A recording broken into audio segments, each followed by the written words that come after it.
आपका स्वागत है बीबीसी स्टडी हब चैनल पर।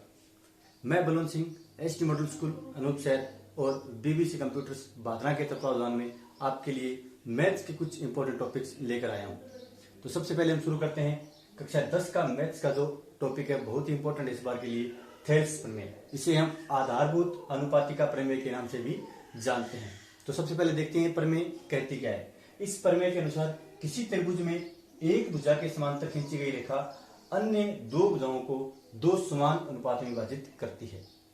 अर्थात किसी त्रिभुज की किसी भी एक भुजा के समांतर हम अगर कोई दूसरा रेखाखंड खींचते हैं तो वह अन्य दो भुजाओं को प्रतिच्छेद करेगी, तो उन दोनों भुजाओं का जो अनुपात होगा वो हमेशा क्या रहेगा, एक दूसरे के बराबर रहेगा। तो सबसे पहले हम जो हमें दिया गया है उसी अनुसार हम क्या करते हैं, सबसे पहले हम चित्र का निर्माण करते हैं। सबसे पहले हमें दिया गया त्रिभुज, तो सबसे पहले हम एक त्रिभुज का निर्माण करते हैं। ये हमने यहाँ पर एक त्रिभुज बना लिया है। त्रिभुज क्या होता है, तीन भुजाओं से घिरी हुई आकृति को हम त्रिभुज कहते हैं। इसका नामकरण कर देते हैं। ये हमारे लिए ए है, ये बिंदु बी और ये सी। तो हमने त्रिभुज ए बी सी का क्या किया यहाँ पर निर्माण किया है। इसके बाद ये कहता है कि एक भुजा के समांतर खींची गई रेखा, हम इस बीसी भुजा के समांतर एक रेखा खींच लेते हैं। ये हमारी एक बीसी भुजा के समांतर एक रेखा होगी जिसका हम नामकरण कर देते हैं डी ई। तो त्रिभुज एबीसी हो गया, इसके समांतर एक दूसरी भुजा होगी भुजा डीई, जो एबी को बिंदु डी पर और एसी को बिंदु ई पर क्या कर रही है, प्रतिच्छेद कर रही है। अब हम इसके लिखना शुरू करते हैं। सबसे पहले कि हमें क्या क्या दिया गया है। तो सबसे पहले हमें दिया गया है कि हमें क्वेश्चन में क्या क्या दे रखा है, प्रमेय में हमें क्या क्या दे रखा है। सबसे पहले दे रखा है त्रिभुज ए बी सी। त्रिभुज एबीसी दे रखा है जिसके अंदर हमें क्या दे रखा है, त्रिभुज एबीसी में जो भुजा बीसी है वो समांतर है किसके, भुजा डी ई के। भुजा बीसी समांतर किसके, भुजा डी ई के समांतर है। अच्छा, इसके अलावा हमें क्या क्या दे रखा है, जो भुजा डी ई है वो त्रिभुज की अन्य भुजाओं को कहां कहां प्रतिच्छेद कर रही है। तो यहां देखेंगे भी डी कहां प्रतिच्छेद कर रही है, ए बी पर डी बिंदु पर और एसी पर डी बिंदु पर क्या कर रही है, प्रतिच्छेद कर रही है। तो एवं भुजा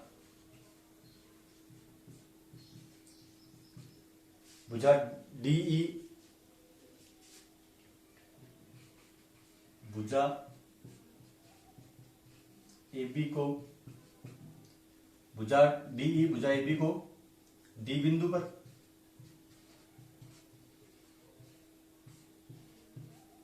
तथा भुजा एसी को किस बिंदु पर प्रतिच्छेद कर रही है, ई बिंदु पर प्रतिच्छेद कर रही है।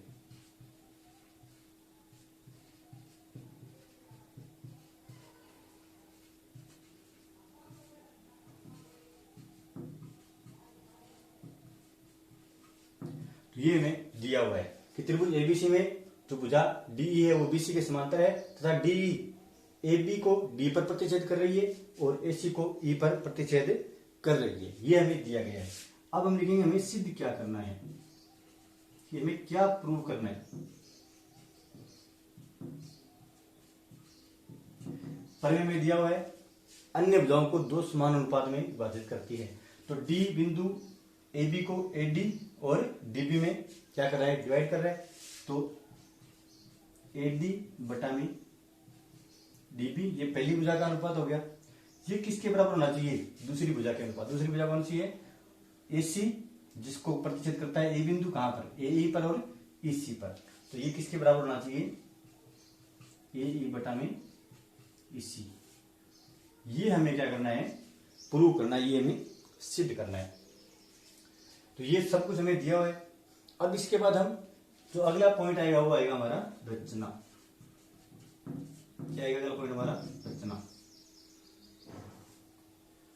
रचना का मतलब ये है कि जो हमें दिया गया है उसके अलावा हम इसमें कुछ भी ऐड करें हमारी सहूलियत के लिए, जिससे कि हमें जो इक्वेशन दे रखी है वो हम प्रूव कर सकें। वो सब किस में आता है? रचना के अंतर्गत आता है।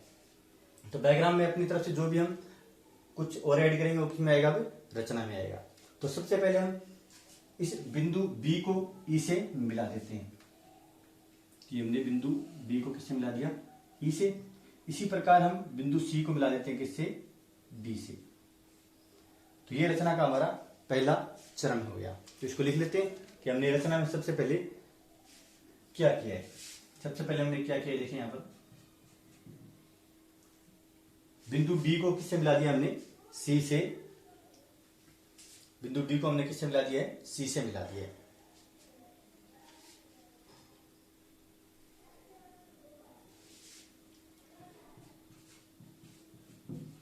बिंदु डी को सी से तथा इसके अलावा हमने क्या किया है? ई को बी से मिलाया है। बिंदु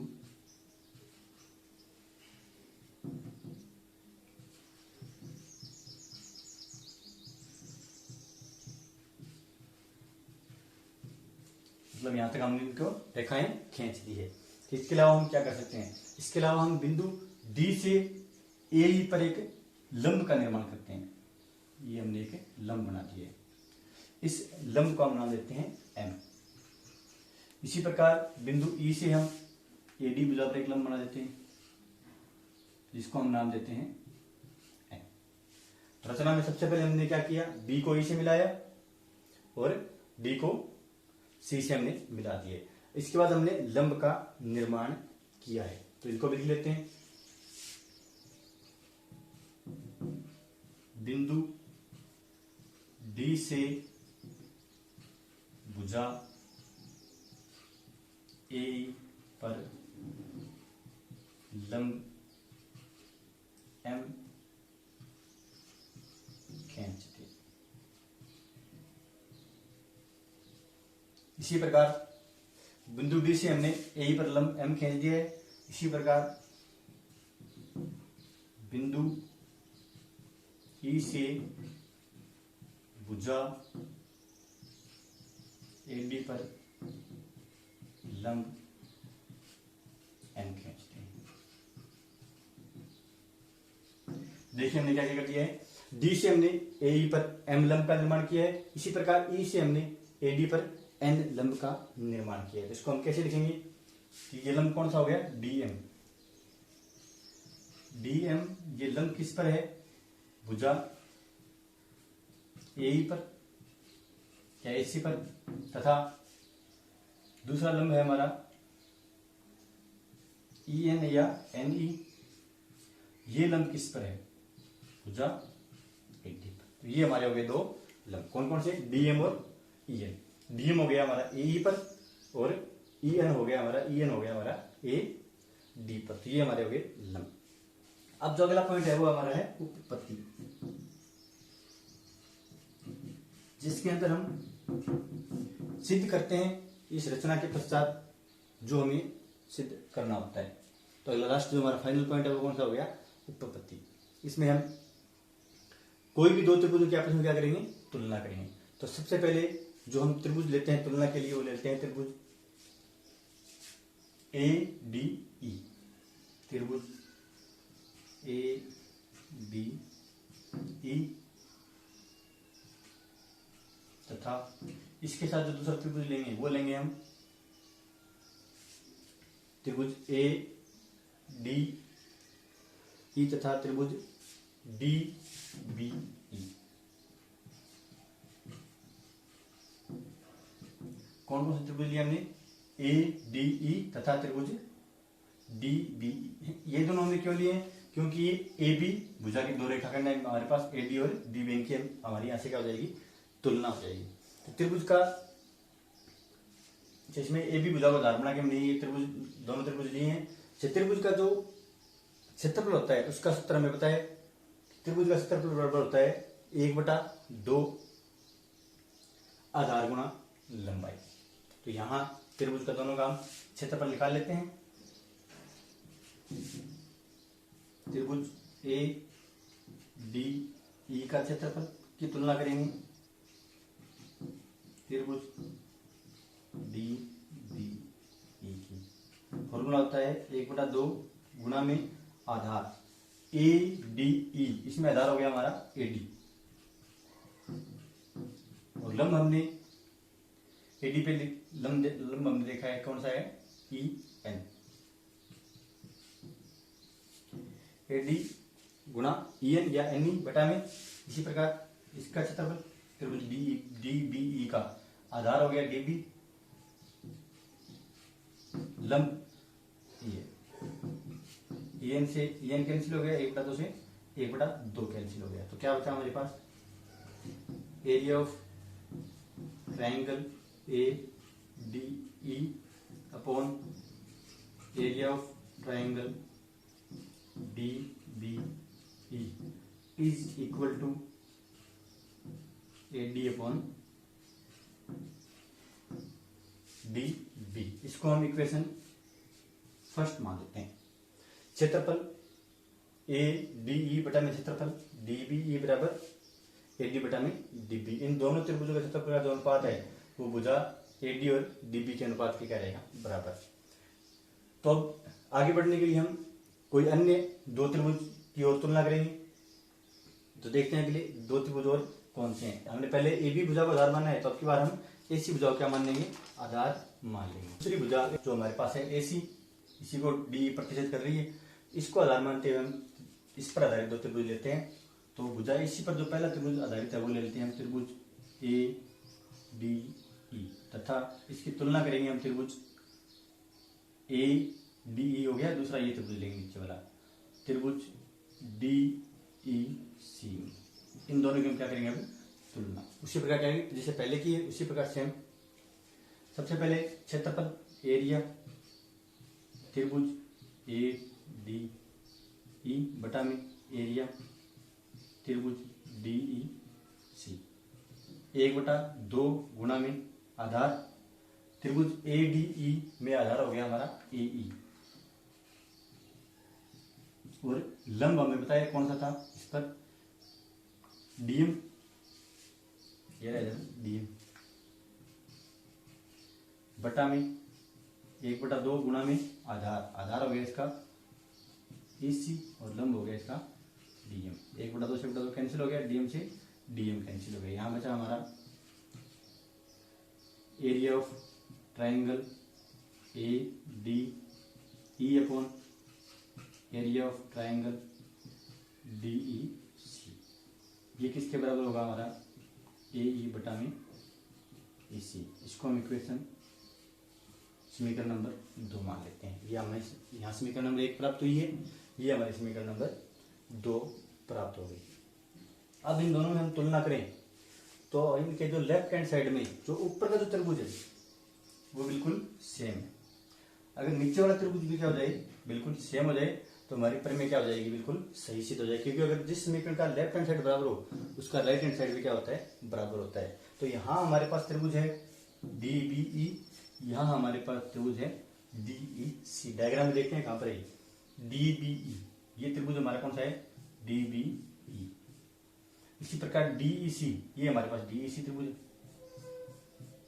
तो ध्यान से देखने पर हमें पता चलेगा भी ये इस प्रकार से बने हुए त्रिभुज हैं कि ये हमारा डी पॉइंट है, ये हमारा ई पॉइंट है, यहाँ बी बिंदु है, यहाँ सी बिंदु है। ये त्रिभुज हो गया हमारा डी बी ई। इसी प्रकार ये त्रिभुज हो गया हमारा डी ई सी। अब इन दोनों त्रिभुजों का जो आधार है वो क्या है, समान है। दोनों त्रिभुज में आधार कौन है, डी ई, तो दोनों त्रिभुज का आधार क्या हो गया, यहाँ पे बिल्कुल समान हो गया। इसके अलावा यहाँ देखते हैं नीचे जो बी सी है और वो किसके समांतर थी, डी ई के समांतर। तो हमें यहाँ पर दो चीजें कॉमन मिल रही हैं कि दो भुजाओं के बीच में त्रिभुज बना हुआ है, दोनों त्रिभुज। इसके अलावा आधार भी क्या इनका कॉमन है। अगर इस प्रकार की सिचुएशन मिल जाए तो दोनों त्रिभुज भी क्या होगा, बराबर होगा। तो चलिए देखते हैं इसको लिखते कैसे हैं, इसको कैसे लिखेंगे। त्रिभुज डी बी ई तथा त्रिभुज DEC में। अब हम इसमें हमने क्या देखा है अभी कि दोनों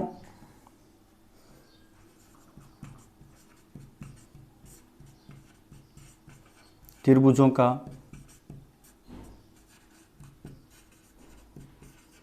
आधार एक ही है तथा दोनों त्रिभुज समांतर रेखाओं के बीच बने हुए हैं।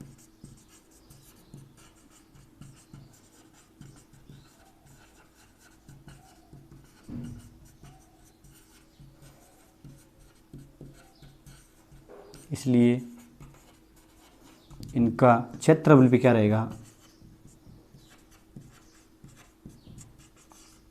बराबर रहेगा।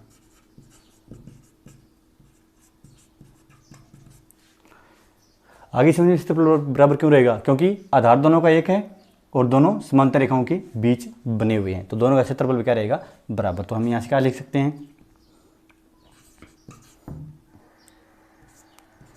त्रिभुज DBE का क्षेत्रफल किसके बराबर है, त्रिभुज DEC के बराबर है। तो जो मान हमें प्राप्त हुआ है, इस मान को हम समीकरण 2 में रख सकते हैं। तो यहाँ से हम क्या लिख सकते हैं, त्रिभुज DEC का मान समीकरण 2 में रखने पर रख देते हैं समीकरण 2 में, एरिया ऑफ ट्राइंगल ADE बटा में एरिया ऑफ ट्राइंगल, यहाँ क्या था DEC, जो किसके बराबर हो गया अब DBE, त्रिभुज राइट हैंड साइड इसकी है AE बटा में इसको समीकरण नंबर हम 3 मान लेते हैं। अब यहाँ से हम समीकरण 1 व 3 की तुलना करवा लेते हैं। अब हम क्या करेंगे, समीकरण 1 और समीकरण 3 की तुलना। ये समीकरण नंबर 1 है, ये हमारी समीकरण नंबर 3 है। सबसे पहले इनकी लेफ्ट हैंड साइड देखते हैं। यहाँ भी त्रिभुज ADE बटा में त्रिभुज DBE का क्षेत्रफल है, सेम यहाँ भी त्रिभुज ADE बटा में त्रिभुज DBE का क्षेत्रफल।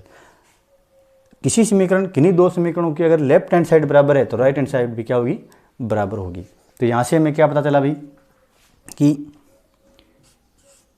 AD बटा में DB किसके बराबर हो जाएगा, AE बटा में AC।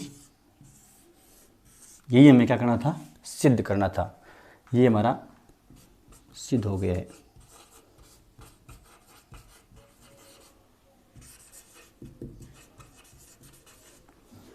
उम्मीद करते हैं आपको हमारा ये प्रयास पसंद आया होगा। आशा भी करते हैं कि आपको समझ में भी आया होगा। अगर इस पर कोई डाउट्स हैं तो आप निस्संदेह हमसे संपर्क कर सकते हैं। भविष्य में भी हम इसी प्रकार से आपकी सहायता के लिए वीडियोस बनाते रहेंगे। धन्यवाद। Thanks for watching.